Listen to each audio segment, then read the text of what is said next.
혹시 요즘 이런 생각 드신 적 있으세요? 나는 남한테 피해도 안 주고 하나님 뜻대로 정직하게 살려고 했었는데 왜 내 삶엔 이렇게 고난이 끊이지 않을까? 사실 저도 그런 마음으로 기도했던 적이 있어요.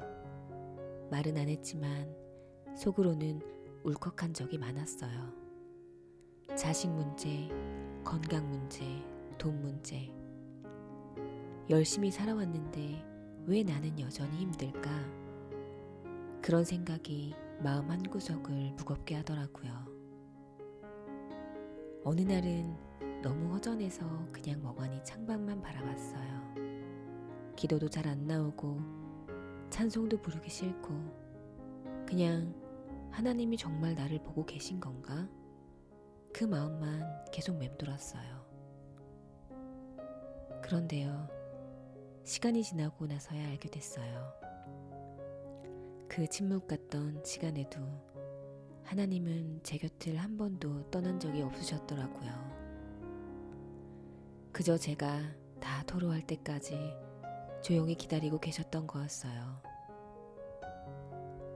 오늘 이 영상은 그런 분들을 위한 시간이에요. 열심히 살아왔지만 고난 앞에서 지친 마음, 기도하면서도 흔들리는 믿음, 그 모든 걸 안고 계신 당신을 하나님은 오늘도 부르고 계세요.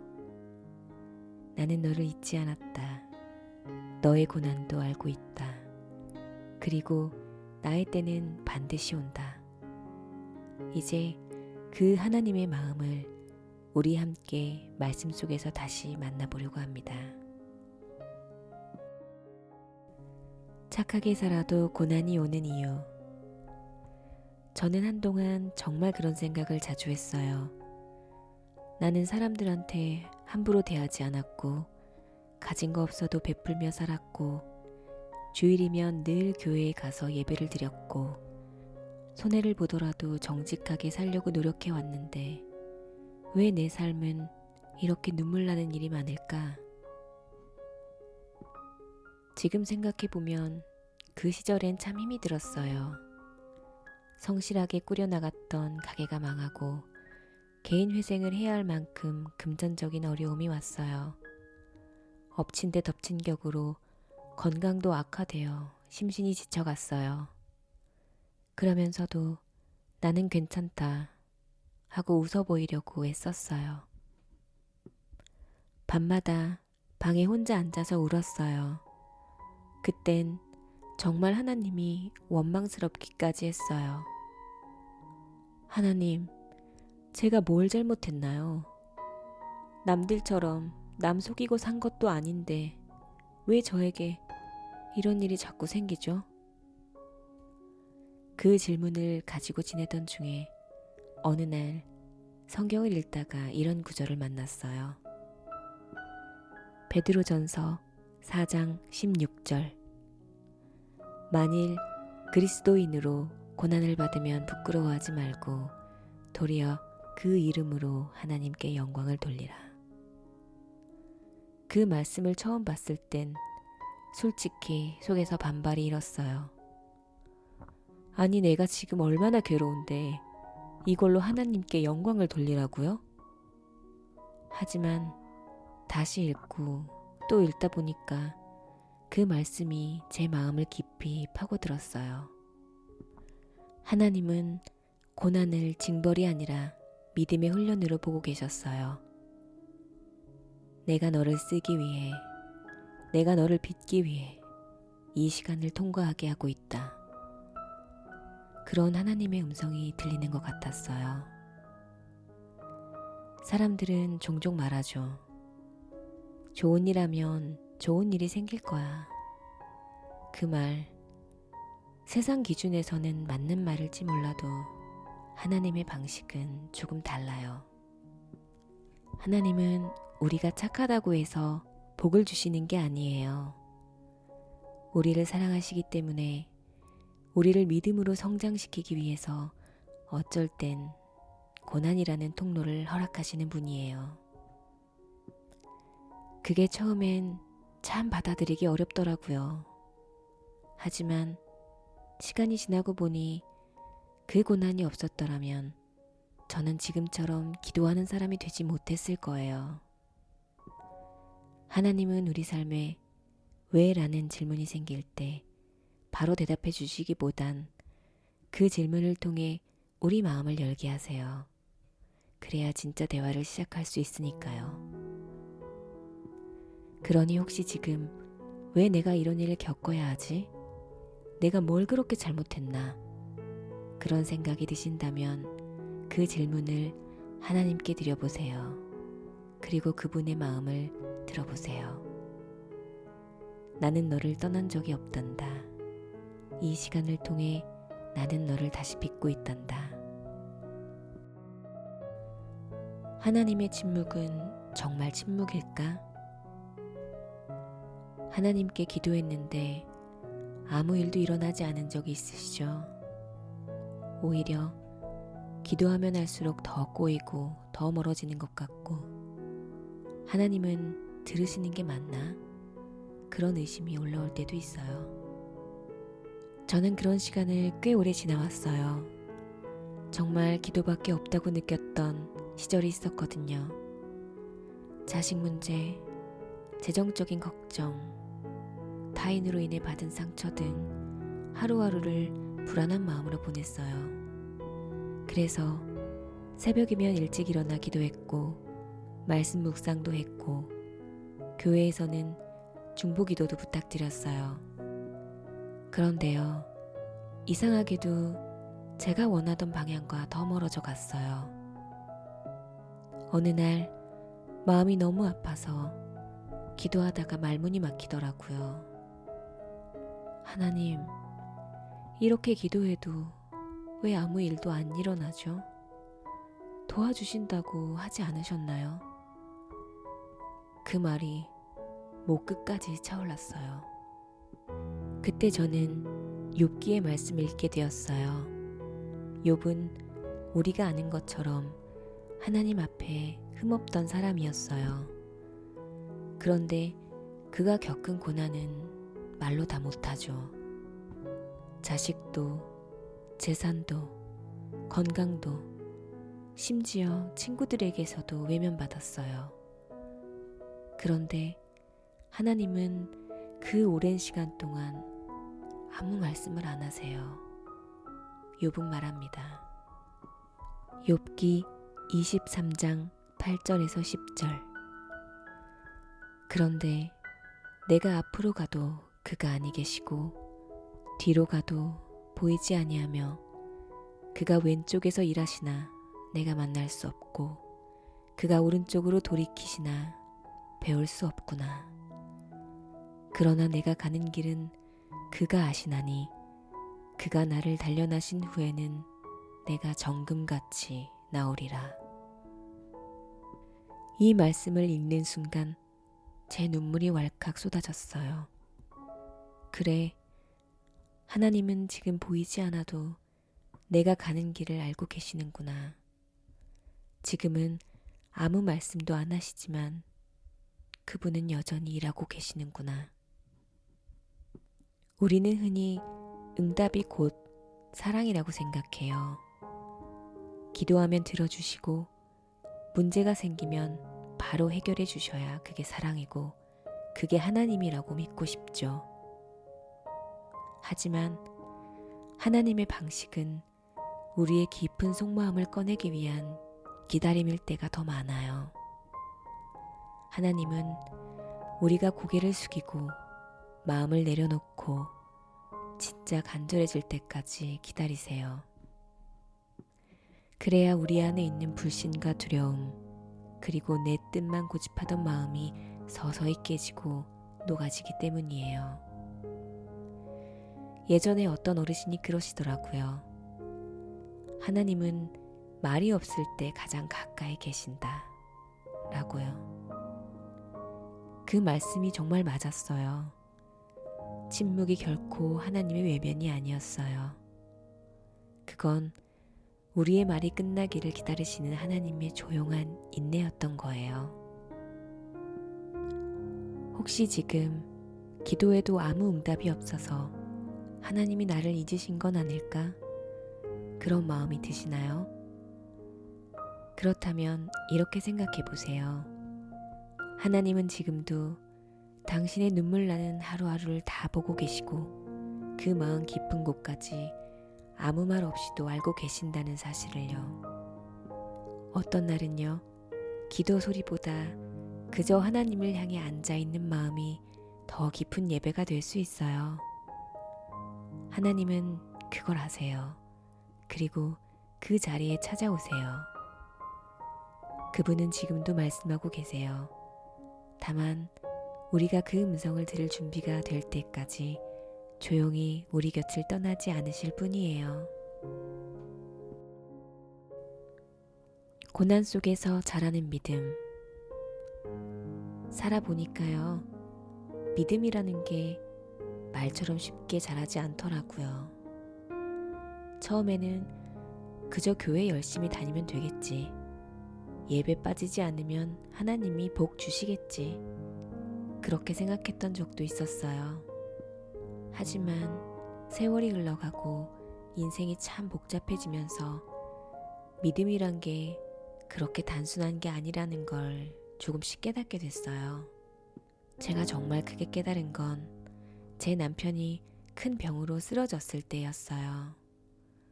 갑자기 건강하던 사람이 몇 달 사이에 병원에 누워있게 됐고 입원비이며 검사비이며 정신이 하나도 없었어요.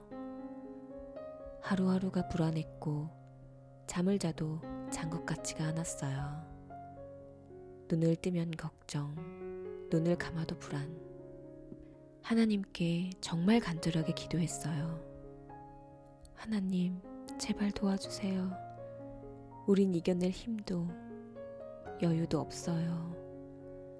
그저 평범하게만 살아도 감사할 텐데 왜 이런 일이. 그렇게 매일 눈물로 기도하면서도 속으로는 이렇게 기도한다고 과연 뭐가 달라질까? 그런 회의감도 들었어요. 그런데요, 이상하게도 시간이 지날수록 제 마음 안에 이상한 평안이 하나 찾아오기 시작했어요. 겉으로는 아무것도 나아지지 않았는데 제 안에서는 무언가 조금씩 달라지고 있었어요. 그전엔 늘 불안했었거든요. 상황이 나빠질까봐 조바심 내고 사람들 말 한마디에 쉽게 흔들리고. 그런데 그 고난을 지나면서 조금씩 흔들리지 않게 되는 내 모습을 발견했어요. 어느 날 묵상을 하다가 이 구절을 읽었어요.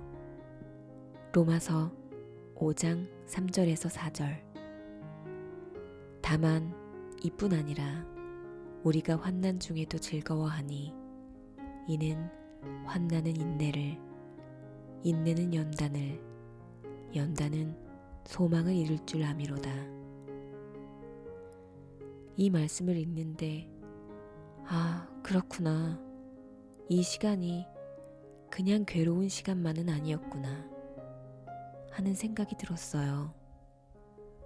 환난이 그냥 나를 짓밟는 게 아니고 나를 인내하게 만들고 그 인내가 나를 단단하게 하고 그 단단함이 나중에는 소망이 되는 거구나 싶었어요. 우리는 보통 하나님이 고난을 없애주시는 분이길 원하죠. 그런데 하나님의 방식은 다르더라고요. 고난 속에서도 무너지지 않는 마음을 우리에게 먼저 주시려 해요. 지금은 남편이 많이 회복되었어요. 그런데요, 그보다 더 놀라운 건 제가 이 일을 겪고 나서 하나님을 보는 눈이 완전히 달라졌다는 거예요. 예전에는 하나님, 제가 뭘 하면 복을 주시나요?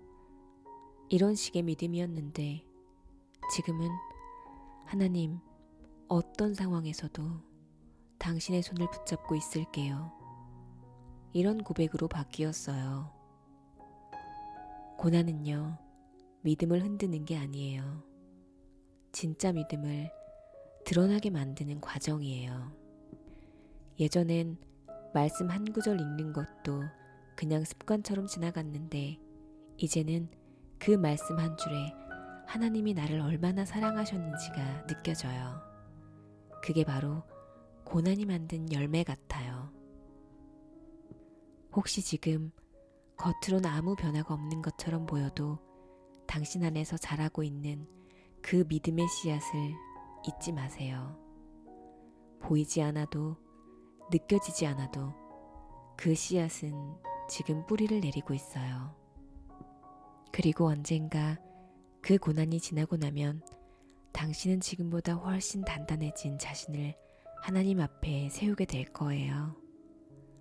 하나님은 오늘도 당신 안에서 믿음이라는 이름의 나무를 키우고 계세요. 그 뿌리는 눈물 속에서 자라고 그 가지는 인내 속에서 뻗어가고 있어요. 고난의 끝에서 만난 하나님. 인생을 살다 보면 그럴 때가 있어요.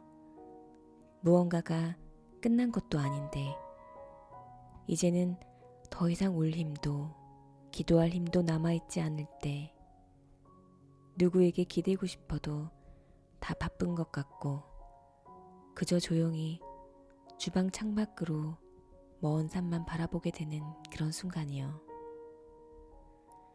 저는 그런 시간을 지나본 적이 있어요.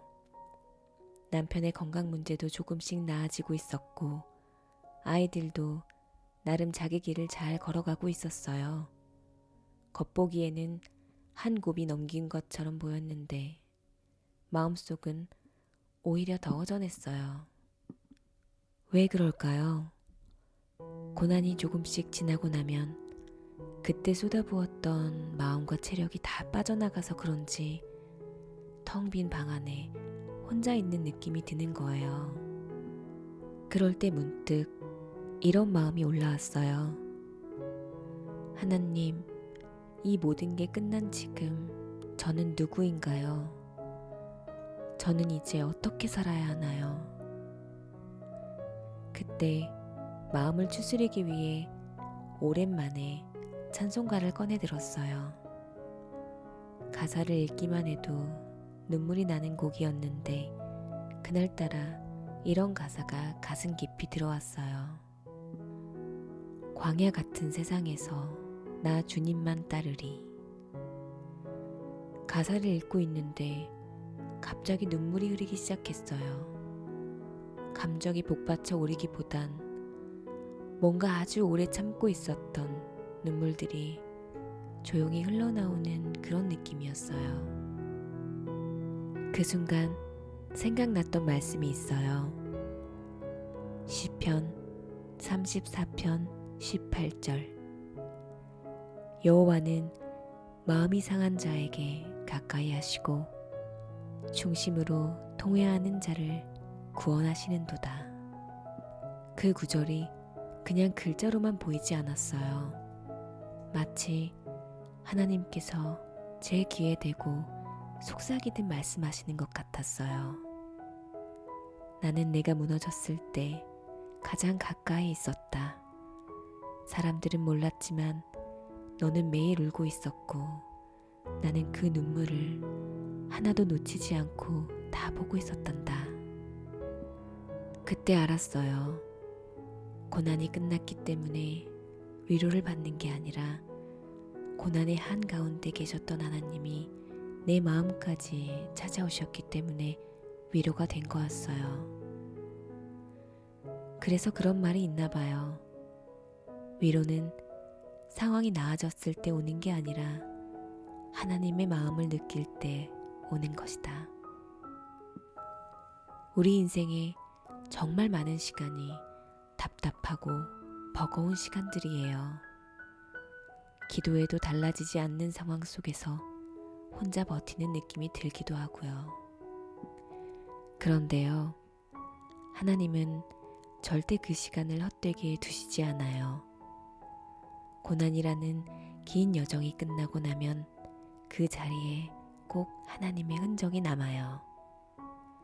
그 흔적은 눈물 속에서 발견되고 고요한 기도 속에서 느껴지고 가끔은 바람 부는 창가에 앉아 있을 때 살며시 스며들기도 해요. 그리고 어느 순간 이렇게 고백하게 되는 거예요.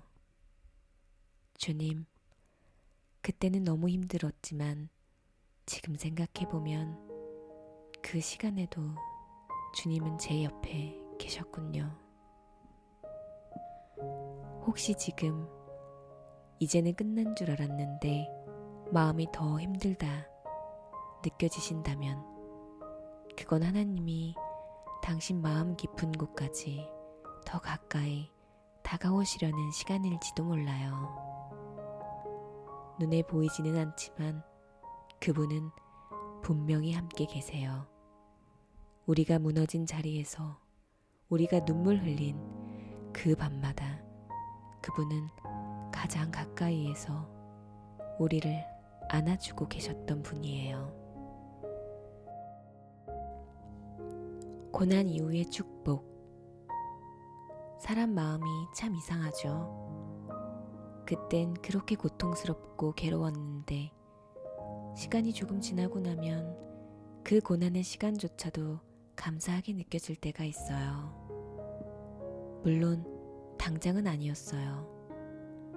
고난을 겪고 있을 땐요, 솔직히 말해서 아무 말도 듣기 싫고 위로조차 짐처럼 느껴질 때가 있어요. 다 지나가면 괜찮아질 거예요.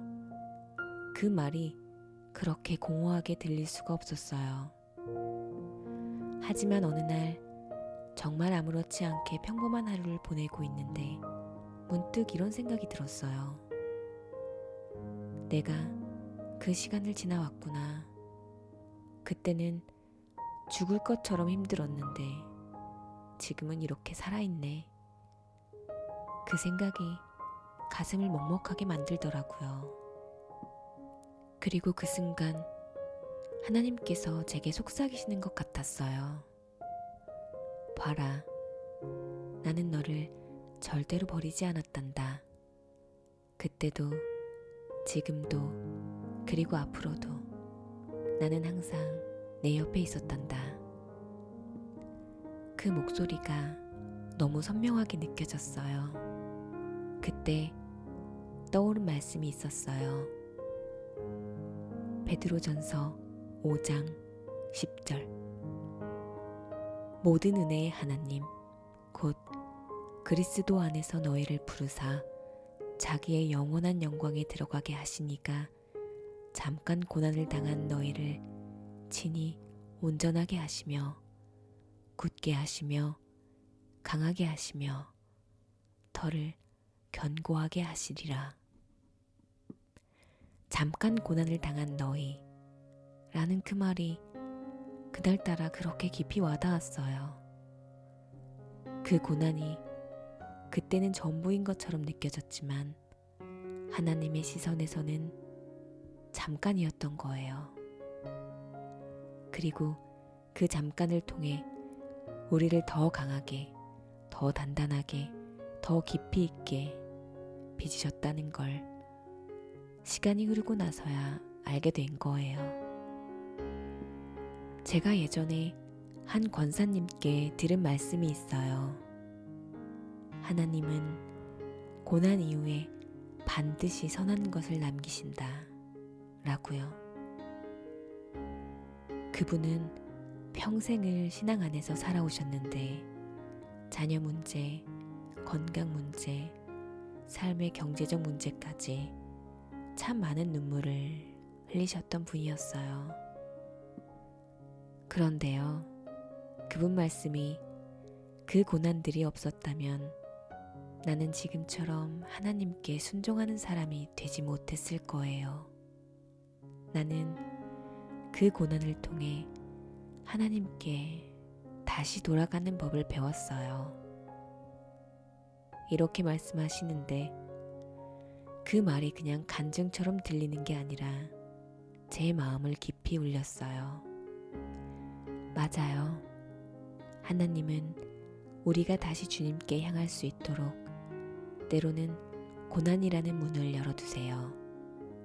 그리고 그 문을 통해 걸어 나왔을 때 우리는 단지 회복된 삶이 아니라 깊이 있고 성숙한 믿음의 사람으로 거듭나게 되는 거예요. 혹시 지금 이 영상을 보시는 분들 중에 나는 언제쯤 하나님이 도와주실까? 언제쯤 이 힘든 시간이 끝날까? 그런 마음으로 메일을 보내고 계신다면요. 꼭 기억해 주세요. 하나님은 이미 당신의 회복을 준비하고 계세요. 이미 당신 안에 새 일을 시작하고 계시고 그 고난을 견뎌낸 시간 위에 더 단단한 믿음과 더 따뜻한 위로의 열매를 맺게 하실 거예요. 눈에 보이지 않아도 느껴지지 않아도 당신은 이미 회복의 길을 걷고 있어요.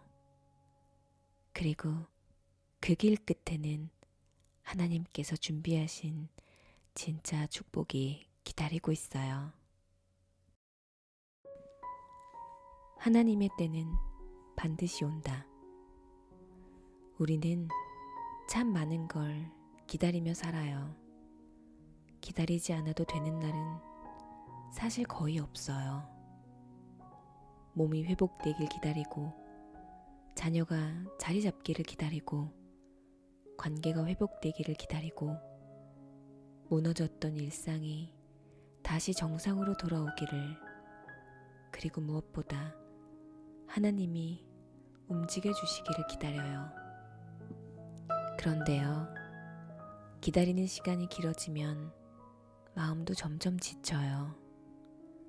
처음엔 믿음으로 기다렸지만 어느 순간부터는 그 믿음이 흔들리고 기도하면서도 이게 의미가 있을까 싶어질 때가 있어요.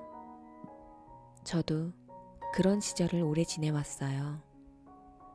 기도해도 현실은 바뀌지 않았고 변화보다는 더 많은 참음이 필요했고 때로는 그냥 가만히 있는 것밖에 할 수 있는 게 없었어요. 그럴 때마다 떠올랐던 말씀이 있어요. 전도서 3장 11절 하나님이 모든 것을 지으시되 때를 따라 아름답게 하셨고 때를 따라 아름답게 하신다. 이 말씀은 제가 평생을 붙들고 있는 약속이에요. 하나님은 반드시 하나님의 시간표가 있어요. 우리에겐 너무 늦은 것처럼 보여도 그분은 단 한 번도 실수하지 않으시는 분이에요. 제가 지나온 시간들을 돌아보면 그때는 분명히 고난이라고 생각했는데 지금은 그 시간이 저를 믿음의 자리로 이끌어준 하나님의 손길이었다는 걸 알게 됐어요. 우리는 결과만 보지만 하나님은 과정 전체를 보고 계세요. 우리는 지금 이 하루가 전부 같지만 하나님은 우리의 10년, 20년, 그리고 영원까지 내다보시며 지금 이 시간을 허락하고 계시는 거예요. 그래서 하나님은 가끔 늦게 오시는 것처럼 보여요. 하지만 그건 단지 우리를 더 좋은 자리에 세우기 위해 지금도 준비하고 계시기 때문이에요.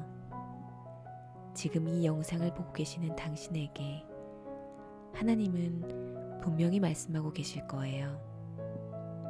사랑하는 자녀야, 나는 내 눈물도 내 한숨도 다 알고 있단다.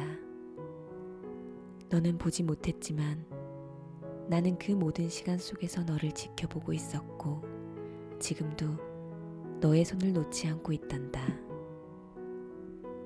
잠시만 더 기다리렴. 나의 때는 반드시 오고 그날엔 너도 알게 될 거야. 하나님은 한순간도 나를 놓지 않으셨구나 하고, 이제는 믿으셔도 돼요. 지금의 고난이 끝나고 나면 하나님은 당신을 더 깊은 은혜의 자리로 이끄실 거예요. 그리고 그곳에서 당신은 다른 누군가의 상처를 감싸 안아줄 수 있는 진짜 믿음의 사람이 되어 있을 거예요. 이 영상이 지금의 당신의 고난 속에서 작은 위로가 되셨다면 구독과 좋아요, 그리고 함께 기도해 주시면 감사하겠습니다. 당신이 지금 어떤 상황에 있든 하나님은 결코 당신을 잊지 않으셨습니다. 당신의 그 깊은 한숨 속에서조차 그분은 말씀하고 계십니다. 마지막으로 조용히 함께 기도드리겠습니다. 하나님, 지금 이 시간을 통해 주님의 위로를 구한 모든 이들의 마음을 위해 조용히 찾아와 주시옵소서. 고난의 이유를 다 알 수는 없지만 그 속에서도 주님이 함께 하시고 결코 우리를 버리지 않으셨다는 것을 믿게 해주세요. 기도에도 응답이 없던 그 시간 속에도 주님은 가장 가까이 계셨다는 것을 마음 깊이 깨닫게 하여 주세요. 주님, 우리의 눈물이 헛되지 않게 하시고 지친 마음이 다시 일어설 수 있는 소망을 허락해 주세요. 하나님의 때는 반드시 온다는 그 약속 하나만으로 오늘도 믿음으로 살아가게 해주세요. 예수님의 이름으로 조용히 기도드립니다. 아멘.